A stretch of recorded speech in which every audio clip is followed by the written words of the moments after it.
Senhor esteja convosco. Ele está no meio de nós. Proclamação do Evangelho de Jesus Cristo segundo Mateus. Glória a vós, Senhor. O Senhor esteja na minha mente, nos meus lábios e no meu coração, para que com dignidade eu possa anunciar a sua santa palavra. Ao saber que João tinha sido preso, Jesus voltou para a Galileia. Deixou Nazaré e foi morar em Cafarnaum, que fica às margens do mar da Galileia, no território de Zabulon e Neftali, para cumprir o que foi dito pelo profeta Isaías: terra de Zabulon, terra de Neftali, caminho do mar, região do outro lado do rio Jordão, Galileia dos pagãos. O povo que vivia nas trevas viu uma grande luz, e para os que viviam na região escura da morte, brilhou uma luz. Daí em diante, Jesus começou a pregar, dizendo: convertei-vos, porque o reino dos céus está próximo. Quando Jesus andava à beira do mar da Galileia, viu dois irmãos, Simão, chamado Pedro, e seu irmão André.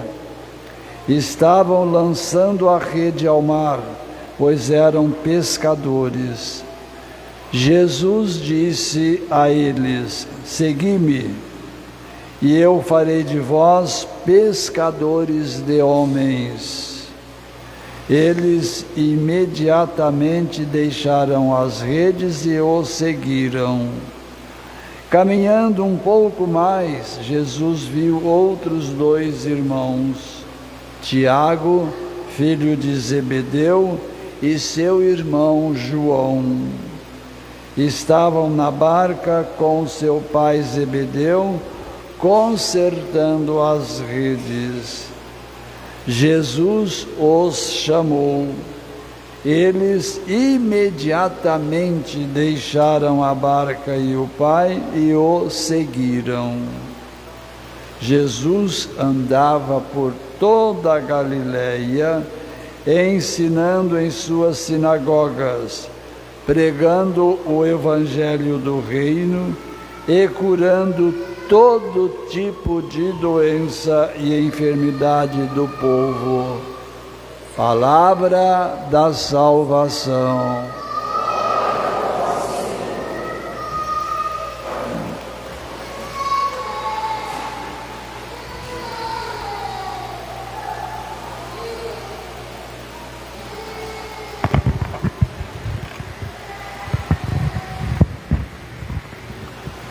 Povo de Deus, o pano de fundo da liturgia da palavra dessa celebração, eu diria, é a preocupação. Nós vimos isso lá na primeira leitura do profeta Isaías. E para facilitar nossa meditação, podemos imaginar que Isaías tinha um telão na sua frente.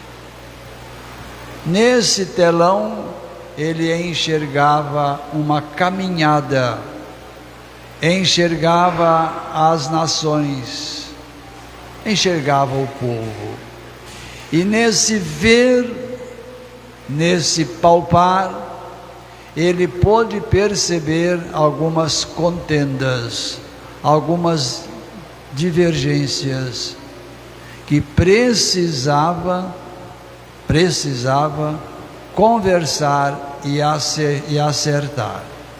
Lá na primeira leitura, o profeta que vê nesse telão essa comunidade de Neftali e a comunidade também de Zabulon.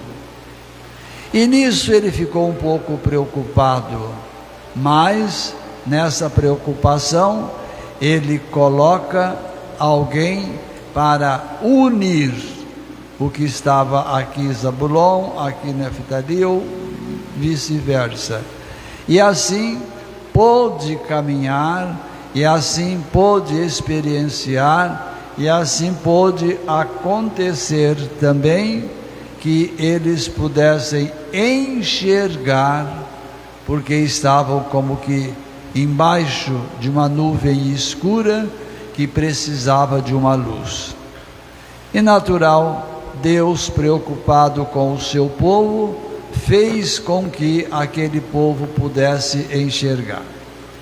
Ainda nesta mesma linha de nossa meditação, nós vamos encontrar quem?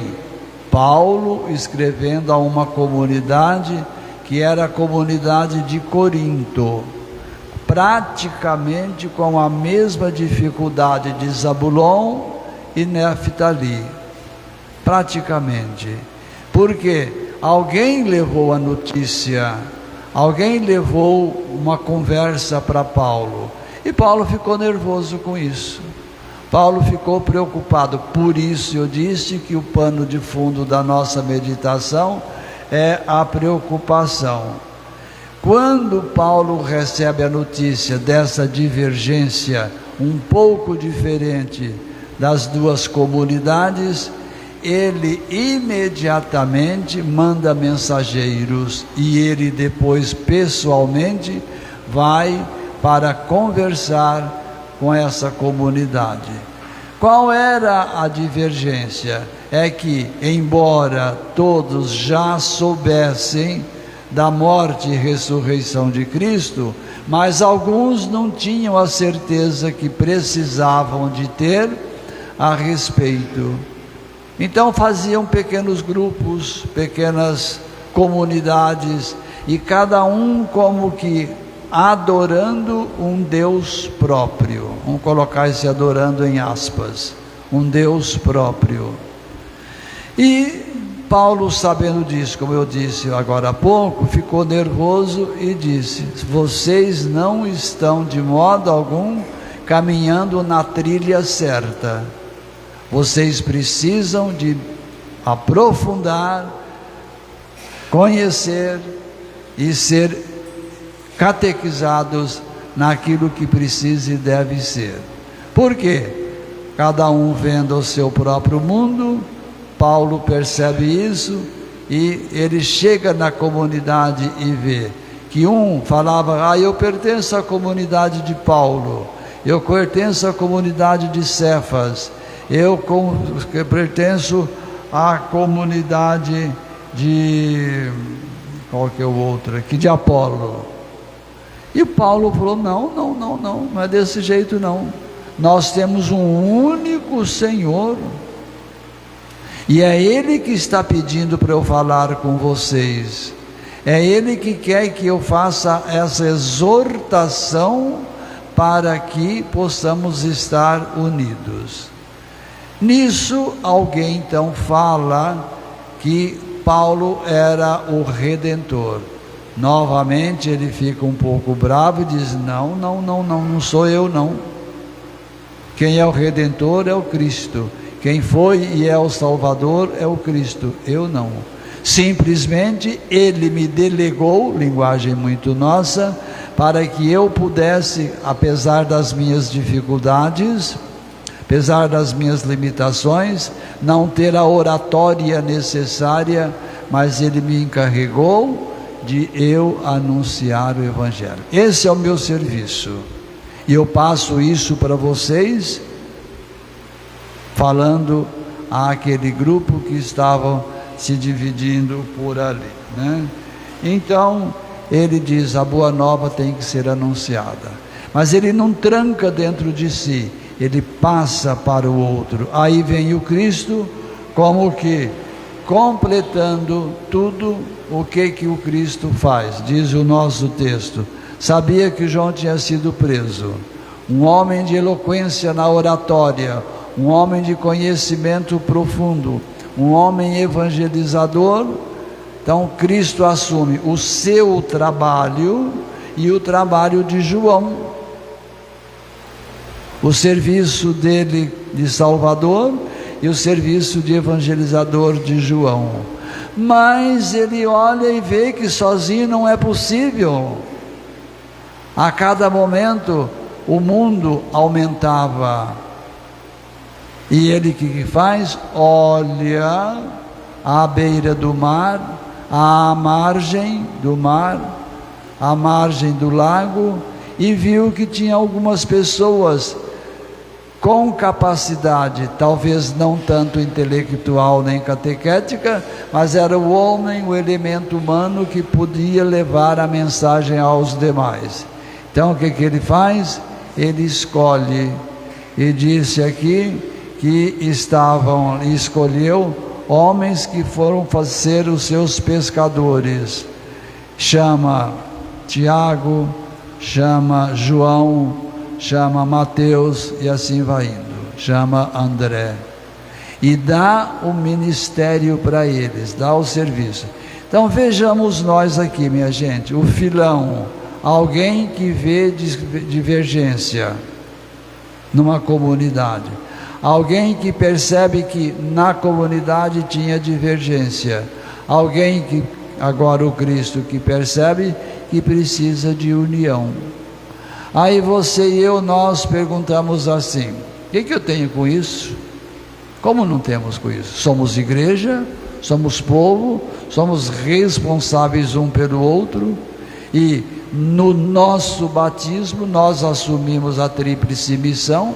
Portanto, o meu serviço, o seu serviço, o nosso serviço é ser com Jesus, com os apóstolos, dentre eles Paulo, para anunciar o reino.